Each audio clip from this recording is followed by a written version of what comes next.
తెలంగాణ రాష్ట్ర వార్తలకు వస్తే తెలంగాణ గనక చూసినట్లయితే ముఖ్యమైన వార్తగా టీఎస్పీఎస్సీ చైర్మన్గా మాజీ డీజీపీ మహేందర్ రెడ్డి అనే వార్తను అటు ఈనాడు ప్రముఖంగా ప్రచురించింది. ఇప్పటికే మొన్నటిదాకా ఐఏఎస్ అధికారి జనార్దన్ రెడ్డి ఆయన ఉన్నారు. ఆయన హయాంలో పరీక్షలు నిర్వహణలో అనేక అవకతవకలు జరిగాయి, పరీక్షా పత్రాలు లీక్ అయ్యాయి. దాంతో అటు నిరుద్యోగులందరూ కూడా తీవ్ర ఆగ్రహం వ్యక్తం చేసిన పరిస్థితి. ఇప్పటికే కాంగ్రెస్ పార్టీ చాలా స్పష్టమైన హామీ ఇచ్చింది. జాబ్ క్యాలెండర్ను రిలీజ్ చేస్తాం, టీఎస్పీఎస్సీని పూర్తిగా ప్రక్షాళన చేస్తామంటూ చెప్పింది. దానిలో భాగంగానే అటు జనార్దన్ రెడ్డితో పాటు సభ్యులందరూ కూడా రాజీనామాలు చేశారు, వాటిని ఆమోదించారు. అయితే కొత్తగా ఎవరిని నియమించాలనే దానిపైన అటు కాంగ్రెస్ పార్టీలో కావచ్చు, అటు ప్రభుత్వం తీవ్రంగా మల్లగుల్లాలు పడింది.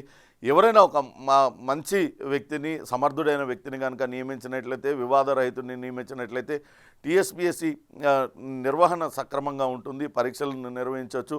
లక్షల మంది నిరుద్యోగులందరూ కూడా అటు ఎప్పుడెప్పుడు నోటిఫికేషన్లు విడుదలవుతాయా అంటూ ఎదురు చూస్తున్నారు.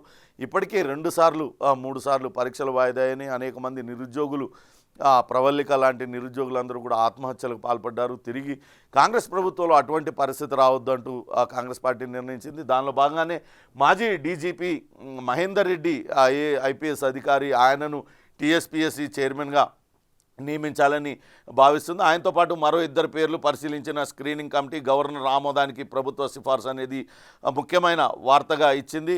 ఎందుకంటే పేపర్ లీకేజ్ వ్యవహారంలో ఇప్పటికే ప్రభుత్వం పైన తీవ్రమైన విమర్శలు వచ్చినాయి. గత ప్రభుత్వం అటు టీఎస్పీఎస్సీ పరీక్షల నిర్వహణలో పూర్తిగా విఫలమైపోయిన పరిస్థితి. కానీ కాంగ్రెస్ పార్టీ ఇప్పటికే నిరుద్యోగులకు కావచ్చు, అటు ఉద్యోగార్థులకు అందరికీ కూడా స్పష్టమైన హామీ ఇచ్చిన నేపథ్యంలో ఎట్టి పరిస్థితులు కూడా ఎటువంటి వివాదాలకు తావు లేకుండా పరీక్షల నిర్వహణకు రంగం సిద్ధం చేస్తున్నారు. దానిలో భాగంగానే ఒక కమిటీని కనుక ఏర్పాటు చేసినట్లయితే వెంటనే పరీక్షల నిర్వహణకు పరీక్షలు నిర్వహించవచ్చు, ఉద్యోగుల భర్తీ చేయవచ్చు అనే విషయంలో కొంత ముందుకు వెళ్తుంది. దానిలో భాగంగానే ఇప్పుడు ఇవి మహేందర్ రెడ్డిని చైర్మన్గా ప్రపోజ్ చేశారు అనే వార్తనిచ్చింది. రాష్ట్రంలో తొలి ప్రభుత్వ ఇంజనీరింగ్ కళాశాల కోస్గి పాలిటెక్నిక్ను ఉన్నతీకరిస్తూ ఉత్తర్వులు జారీ చేశారు. 3 కంప్యూటర్ సైన్స్ బ్రాంచ్లు 2024-25 నుంచే తరగతులు ప్రారంభం అనే మరో వార్తనిచ్చారు. మొట్టమొదటి ప్రభుత్వ ఇంజనీరింగ్ కళాశాల మొన్నటి వరకు పాలిటెక్నిక్ కోస్గిలో ఉంది, కొడంగల్ నియోజకవర్గంలోని కోస్గిలో ఉంది. దానిలో పాలిటెక్నిక్ కాలేజ్ను అప్గ్రేడ్ చేస్తూ ఉత్తర్వులు జారీ చేశారు. దాన్ని ఇంజనీరింగ్ కాలేజ్గా అప్గ్రేడ్ చేశారనే వార్తను మరో వార్తగా ఇచ్చారు. ఇక మెట్రో విస్తరణ 70 కిలోమీటర్లు కొత్త రూట్ మ్యాప్తో ప్రభుత్వానికి నివేదిక ఇచ్చింది. అటు మెట్రో నివేదిక ఇచ్చిందని చెప్పారు. గతంలో ఇటు రాయదుర్గం నుంచి అటు శంషాబాద్ ఎయిర్పోర్ట్ వరకు దాన్ని విస్తరింపజేయాలని గత ప్రభుత్వం నిర్ణయించింది. కానీ దాంతో ఉపయోగం తక్కువ ఉంటుంది. ఇటు ఎల్బీ నగర్ వైపు నుంచి, ఇటు పాత బస్తీ వైపు నుంచి కనుక అటు ఎయిర్పోర్ట్కి కనెక్టివిటీ పెట్టినట్లయితే ఎక్కువ మందికి అందుబాటులోకి మెట్రో వస్తుంది. తద్వారా అటు నగరంలో ఎక్కువ మంది వినియోగించుకుంటారు. ఆ రూట్లో కనుక వెళ్తే బాగుంటుందనే ప్రతిపాదనలు రావడంతో ఆ దిశగా అటు మెట్రో అధికారులు కూడా నివేదిక సమర్పించారు. కొత్త మార్గంలో 70 కిలోమీటర్లతో కొత్త రూట్ మ్యాప్ను ఇచ్చారు. ఇప్పుడు ఫలక్నుమా దాకా విస్తరించాలి. అది చంద్రాయనగుట్ట వరకు, చంద్రాయనగుట్ట నుంచి ఎయిర్పోర్ట్ వరకు, అట్లనే ఎల్బీ నగర్ నుంచి హయత్ నగర్ వరకు విస్తరించడం, వీటిలన్నింటినీ కూడా ఇక్కడ మియాపూర్ నుంచి చందానగర్ BHEL వరకు విస్తరించడం, ఇవన్నీ కూడా కొత్త రూట్ మ్యాప్లో వాటిని ప్రతిపాదించారు. త్వరలోనే ఈ పనులు కూడా ప్రారంభించడానికి అటు ప్రభుత్వం రంగం సిద్ధం చేసుకుంటున్న పరిస్థితి అయితే ఉంది. ఇక మెట్రో రైల్ విస్తరణకు సంబంధించి ఇక్కడ ముఖ్యమైన వార్తగా మనం ఇచ్చాం, గతంలో ఇది క్లియర్గా చూపించాం. ఇప్పటిదాకా మియాపూర్ వరకు ఉంది, ఎల్బీ నగర్ నుంచి మియాపూర్ వరకు ఉన్నదాన్ని మియాపూర్ నుంచి పటాన్ చెరువు వరకు అటు విస్తరించడం, అట్లనే రాయదుర్గం వరకు ఉన్నదాన్ని అటు నాగోల్ నుంచి రాయదుర్గం వరకు ఉన్నదాన్ని రాయదుర్గం నుంచి అమెరికన్ కాన్సులేట్ వరకు దాన్ని విస్తరింపజేయడం. ఇక్కడ ఎల్బీ నగర్లో మొదటి పాయింట్ ఉంది. ఎల్బీ నగర్ నుంచి హయత్ నగర్ వరకు అక్కడ 8 కిలోమీటర్లు విస్తరింపజేయడం. నాగోల్ నుంచి ఇట్లా చంద్రాయనగుట్ట మీదుగా మైలార్దేవపల్లి ఎయిర్పోర్ట్ వరకు దీన్ని విస్తరింపజేయడంతో పాటు ఇక్కడ చంద్రాయనగుట్ట పాత బస్తీలోంచి వచ్చేదాన్ని ఇక్కడ కొత్తగా హైకోర్టు ఏర్పాటు చేస్తున్నారు. రాజేంద్ర నగర్లో 100 ఎకరాలు ఇప్పటికే కేటాయించారు. దానికి సంబంధించిన జీవో కూడా జారీ అయింది.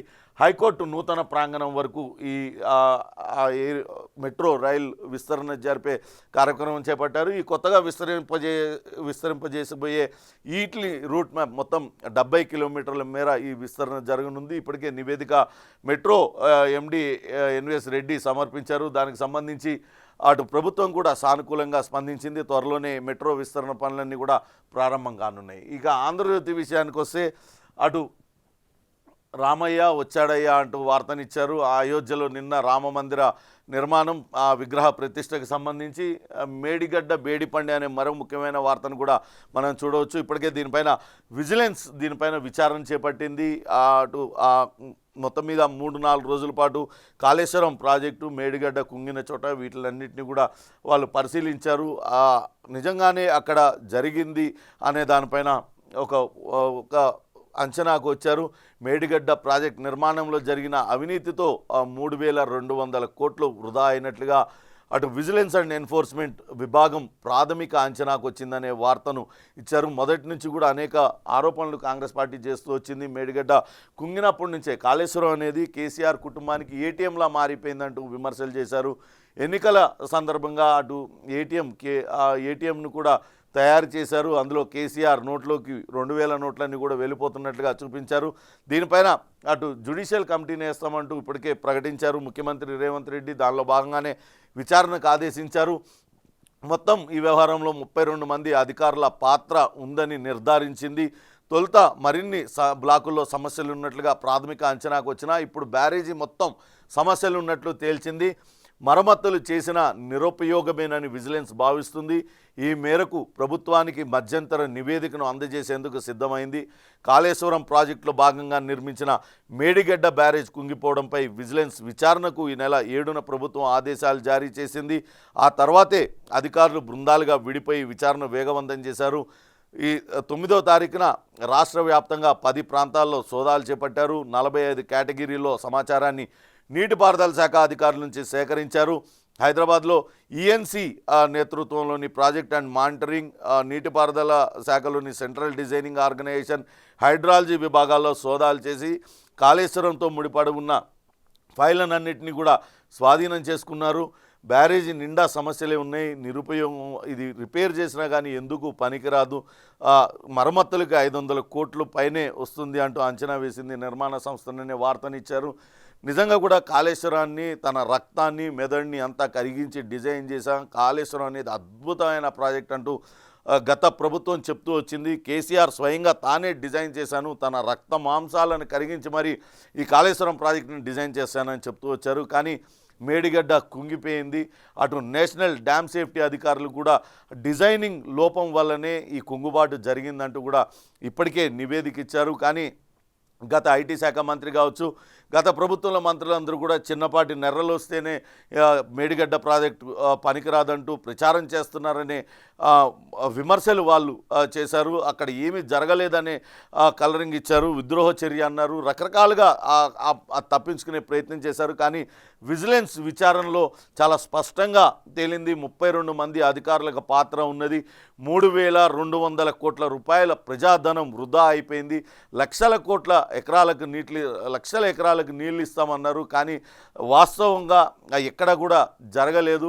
అంతేకాకుండా వృధాగా ఎక్కువగా కరెంటు బిల్లులు కట్టాల్సి వచ్చింది. ఎందుకంటే లిఫ్ట్ ఇరిగేషన్ ప్రాజెక్ట్ కావడంతో ఎత్తిపోతల పథకం అక్కడి నుంచి ఎత్తి ఇక్కడ పోయడం, ఇక్కడి నుంచి ఎత్తి మరో దగ్గర పోయడం, ఇదంతా కూడా విద్యుత్ బిల్లులు పెద్ద ఎత్తున పెరిగిపోయాయి. ఎటువంటి ఉపయోగము లేదు ఈ ప్రాజెక్టుతో అనేది. త్వరలోనే దీనికి సంబంధించి ఎవరెవరు అధికారుల పాత్ర ఉంది ఏంటి అనేది విజిలెన్స్ నిగ్గుదేలుస్తుంది. ఖచ్చితంగా ఇందులో ఆ పాత్ర ఉన్న ప్రతి ఒక్కరిని కూడా వాళ్ళ కటకటాలు లెక్కేసేలా చేస్తామంటే ఇప్పటికే చెప్తూ ఉన్నారు. ఈ అక్రమాలకు పాల్పడ్డ వాళ్ళు ఎంతటి వాళ్ళైనా సరే వాళ్ళందరికీ పైన చర్యలు తప్పవంటూ ఇప్పటికే అటు సీఎం రేవంత్ రెడ్డి కావచ్చు, ఉత్తమ్ కుమార్ రెడ్డి వీళ్ళందరూ కూడా హెచ్చరించిన పరిస్థితి ఉంది. చూడాలి విజిలెన్స్ నివేదికలో ఈ 32 మంది అధికారులు ఎవరు, ఈఎన్సీ మురళీధర్ అండ్ రిటైర్ అధికారులందరూ కూడా పెద్ద ఎత్తున ఇందులోనే ఉన్నారు. వాళ్ళ పాత్ర ఏంటి, అసలు డిజైనింగ్ నేనే డిజైన్ చేస్తున్నా అని చెప్తున్న కేసీఆర్ను ఏం చేస్తుంది విజిలెన్స్ అధికారులు, ఆయన కూడా విచారిస్తారా, ఇవన్నీ కూడా వేచి చూడాలి. కానీ దీనిపైన ప్రభుత్వం మాత్రం చాలా స్పష్టమైన ఆలోచనతోనుంది. లక్షల కోట్ల ప్రజాధనం దుర్వినియోగం అయిపోయింది, వేల కోట్ల రూపాయల ప్రజాధనం దుర్వినియోగం అయిపోయింది. ఖచ్చితంగా దీనిపైన చర్యలు తీసుకోవాలి. అంత పెద్ద ప్రాజెక్ట్ ఇప్పుడు ఎందుకు పనికి రాకుండా పోతుంది. కాబట్టి ఇంతటి అక్రమాలకు పాల్పడ్డ వాళ్ళపైన చర్యలు తీసుకోవడానికి ప్రభుత్వం అయితే సిద్ధంగా ఉన్న నేపథ్యంలో ఖచ్చితంగా రాబోయే రోజుల్లో ఈ అక్రమాలకు పాల్పడ్డ వాళ్ళందరిపైన కూడా చర్యలు తప్పవనేదే భావించాల్సి ఉంటుంది. ఇక టీఎస్పీఎస్సీ చైర్మన్గా రిటైర్డ్ డీజీపీ అనే మరో వార్తను కూడా ఇచ్చారు. మాజీ ఐపీఎస్ పేరును గవర్నర్ ఆమోదం కోసం ప్రభుత్వం పంపింది. విదేశీ పర్యటన నుంచి రాగానే టీఎస్పీఎస్సీ పైన దృష్టి పెట్టిన సీఎం చైర్మన్ పదవికి 50 పైగా దరఖాస్తులు, సభ్యుల పదవులకు 320 దరఖాస్తులను సెర్చ్ కమిటీ పరిశీలించింది. సెర్చ్ కమిటీ పరిశీలించిన తర్వాత 3 పేర్లను అటు ప్రభుత్వానికి పంపింది. ఆ 3లో డీజీపీ మహేందర్ రెడ్డి వైపు ప్రభుత్వం మొగ్గు చూపుతుంది. మాజీ డీజీపీ మహేందర్ రెడ్డి వైపు ప్రభుత్వం మొగ్గు చూపుతున్నట్టుగా తెలుస్తుంది. వీలైనంత త్వరగా ఈ కమిటీని కనుక వేసినట్లయితే త్వరగా పరీక్షల నిర్వహణ కావచ్చు, ఆ తర్వాత ఉద్యోగాల భర్తీ కూడా వెంటనే చేయడానికి సాధ్యమవుతుంది. కాబట్టి దీనిపైనే దృష్టి పెట్టింది.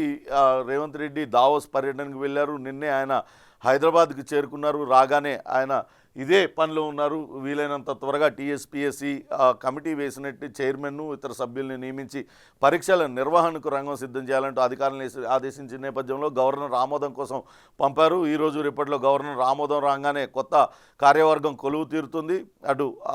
అటు పరీక్షల నిర్వహణకు సంబంధించి ఉద్యోగాల భర్తీకి సంబంధించి నిర్ణయం తీసుకునే అవకాశం ఉంటుంది. ఇక మెట్రో 2వ దశకు ఓకే అంటూ మరో వార్తనిచ్చారు. 70 కిలోమీటర్ల మేర మెట్రోను విస్తరించేలా ప్రభుత్వం ప్రణాళికలను సిద్ధం చేసింది. ఇందుకోసం పాత ప్రభుత్వం ఏదైతే ప్రణాళికలు చేసిందో దాన్ని రద్దు చేయడం జరిగింది. కొత్త ప్రణాళికలను ఇప్పటికే రూట్ మ్యాప్ను కూడా అధికారులు రూపొందించారు. శంషాబాద్ ఎయిర్పోర్ట్ను, హైకోర్టు భవనాన్ని, రాజేంద్ర నగర్ను కలుపుతూ దీన్ని అంతా కూడా రూట్ మ్యాప్ను చేశారు. 2వ దశ కారిడార్ కింద పాత బస్తీలో ఇప్పటికీ ఎన్జీబీఎస్ మహాత్మాగాంధీ బస్ స్టేషన్ నుంచి ఉన్నది ఫలక్నుమా వరకు 5.5 కిలోమీటర్లు, ఫలక్నుమా నుంచి చంద్రాయన్గుట్ట క్రాస్ రోడ్ 1.5 కిలోమీటర్లు మేర కొత్త మార్గాన్ని కూడా ప్రతిపాదించారు. దీని అన్నిటి కూడా ఓకే చేసింది ప్రభుత్వం అంటూ చెప్పారు. 70 కిలోమీటర్ల మార్గం నిర్మించేలా ప్రణాళికలు, 29 కిలోమీటర్లతో నాగోల్ ఎయిర్పోర్ట్ కారిడార్, మరో కొత్త కారిడార్ను కూడా ఏర్పాటు చేస్తున్నారు.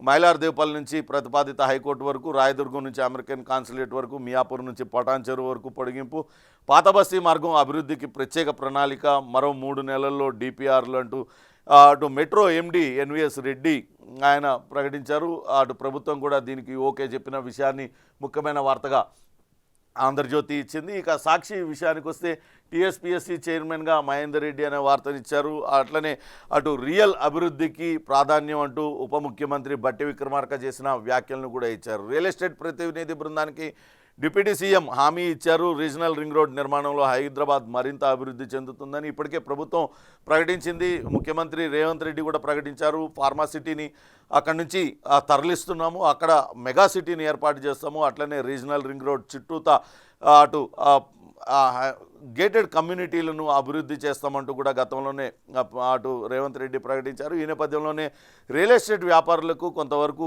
అభద్రతా భావం ఏర్పడేలా గత ప్రభుత్వం చేసింది.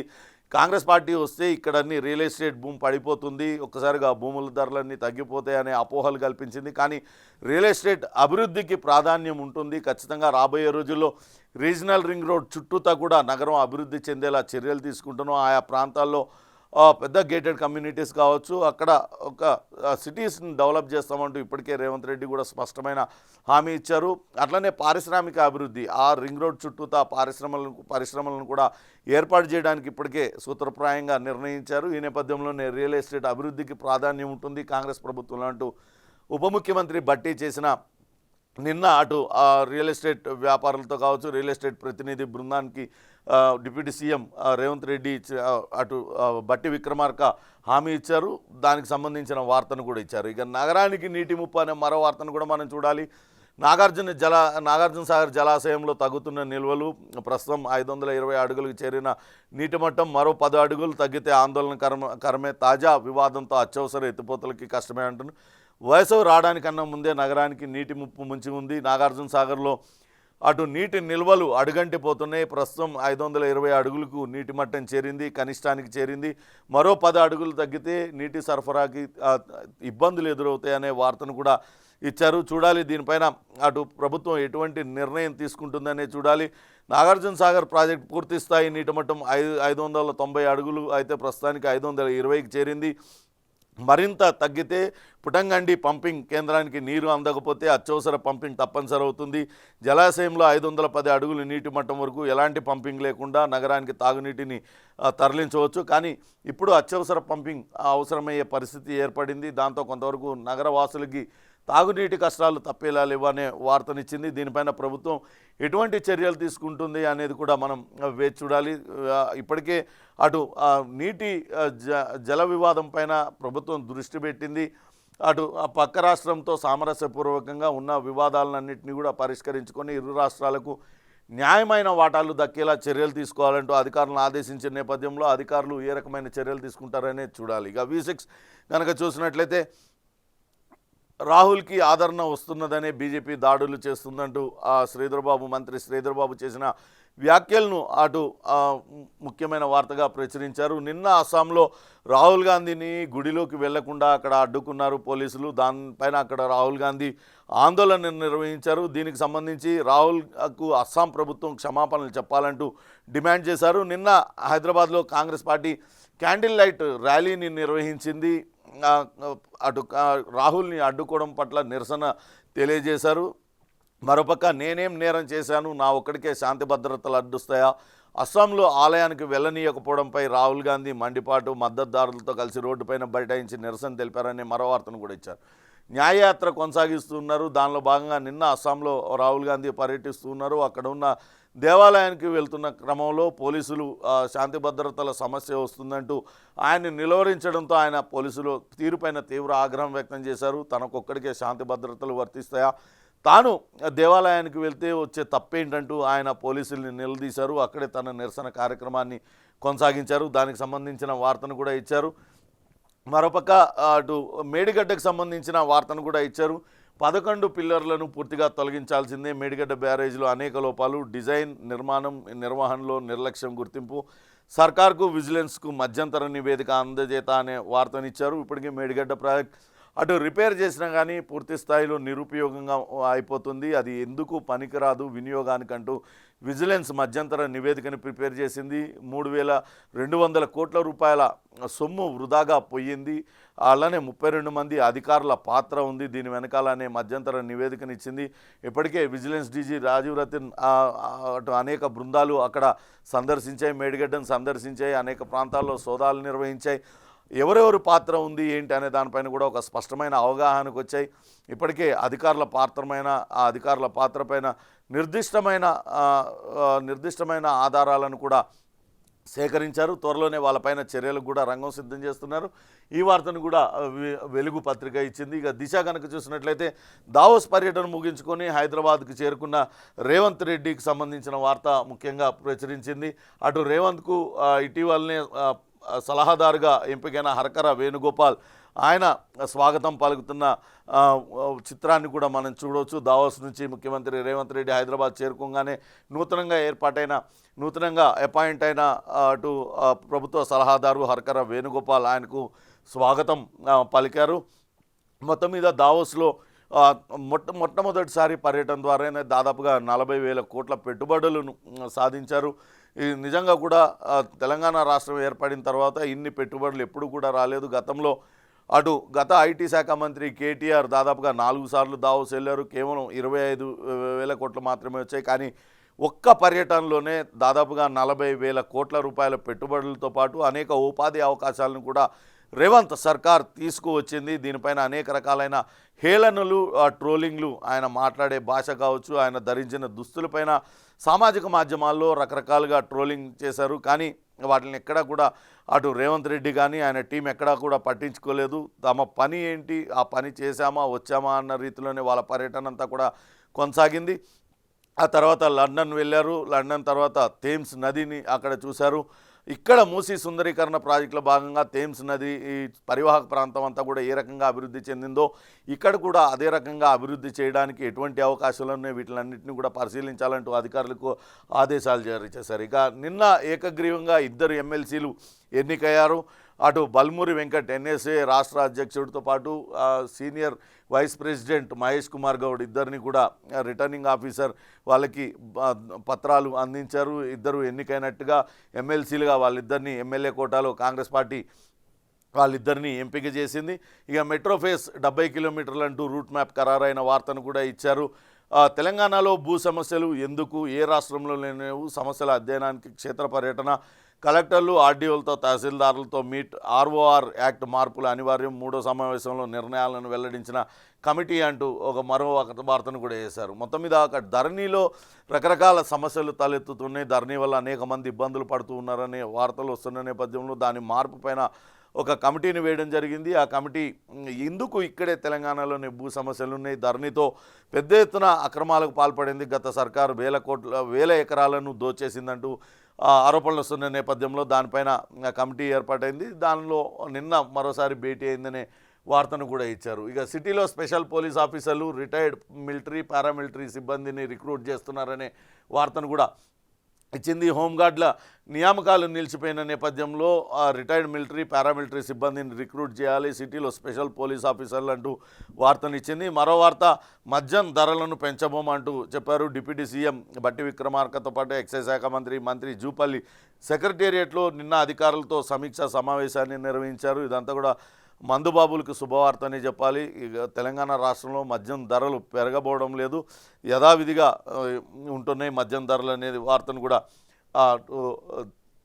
దిశాపత్రిక ఇచ్చింది. ఇక మేడిగడ్డ నిర్మాణంలోనే లోపం, డిజైన్తో పాటు పునాది నుంచి నిర్లక్ష్యం, కాంట్రాక్టర్ కంపెనీయే ప్రధాన జవాబుదారీ, కన్స్ట్రక్షన్లో పాల్గొన్న వారందరూ బాధ్యులే, నిర్వహణలో అధికారులు తీవ్ర అలసత్వం, 4 ఏళ్లకే పిల్లర్లు క్రాక్, కుంగుబాటు, విజిలెన్స్ ప్రాథమిక దర్యాప్తులో వెల్లడి, త్వరలో ప్రభుత్వానికి నివేదిక సమర్పణ అనే వార్తను కూడా ఇచ్చింది. మొత్తం మీద అటు 3,626 కోట్లతో కట్టిన బ్యారేజ్ ఇప్పుడు ఎందుకు పనికి రాకుండా పోయింది, ప్రజాధనం నిరుపయోగం అయిపోయింది. ఇప్పుడు వాటికి రిపేర్లు చేయడానికే దాదాపుగా 500 కోట్లు కావాల్సి వస్తుంది. అలా రిపేర్లు చేసినా కూడా అవి వాడడానికి ఏమాత్రం కూడా అనుకూలంగా లేదంటూ ఇప్పటికే నివేదిక ఇచ్చింది. అదే డ్యామ్ సేఫ్టీ అథారిటీలు కూడా ఇప్పటికే నివేదికనిచ్చాయి. మేడిగడ్డ అటు డిజైనింగ్ లోపం, నిర్మాణ లోపాలతోనే ఇటువంటి ఘటన జరిగింది, అది ఎందుకు పనికిరాదంటూ గతంలోనే నివేదిక ఇచ్చింది. అదే విధమైన నివేదికను ప్రాథమికంగా విజిలెన్స్ కూడా అదే నిర్ధారణకు వచ్చింది. ఇప్పటికే విజిలెన్స్ అధికారులు అనేక ప్రాంతాల్లో సోదాలు నిర్వహించారు. మేడిగడ్డ ప్రాజెక్టు నిర్మాణానికి సంబంధించి పత్రాలను అనేకం స్వాధీనం చేసుకున్నారు.